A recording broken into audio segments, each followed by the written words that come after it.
what I loved about that quote, aside from the moxie of saying it, is that it sort of highlights the I'm struggling to find the right word, but let me just ask this question. Explain why all the talk about bathroom bills and so-called protecting women and girls sports participation falls apart when you take intersex folks like you into account. Why was it, and this gets to the, when you say, I was born with balls, how did saying that show the lie of what they were doing with bathroom bills and what we see now with women and girls sports?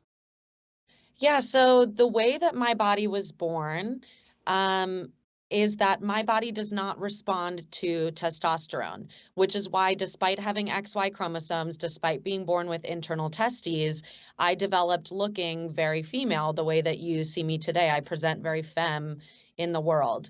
And had my testes remained intact, my body would have taken the testosterone that they produced and automatically converted it to estrogen, which is kind of cool. In my mind, that's like a superpower. I can convert testosterone to estrogen.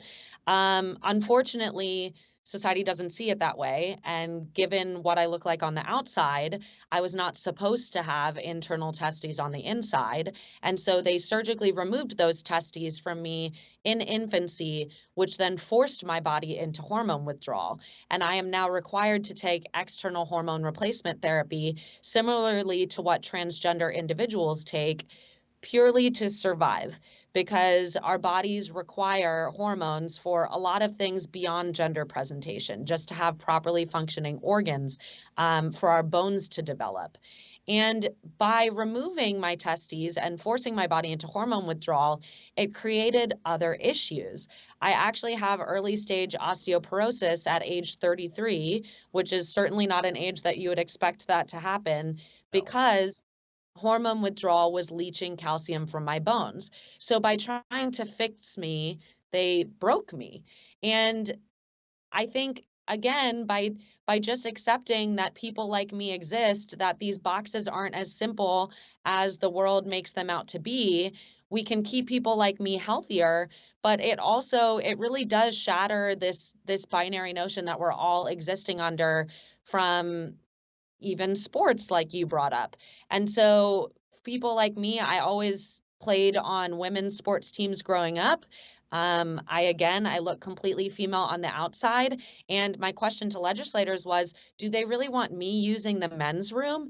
If their whole motivation for these bills is to protect women, was the correct solution really to force me into a men's locker room, looking the way that I do, operating the way that I do in society, and to force me to play on a men's sports team? And I think if any of them were forced to answer that question, they wouldn't have a simple answer, and it just shows the breakdown in all of their logic and all of their reasoning. It shows that none of it is based, in fact, in science, logic, or fact. It is purely based in discrimination.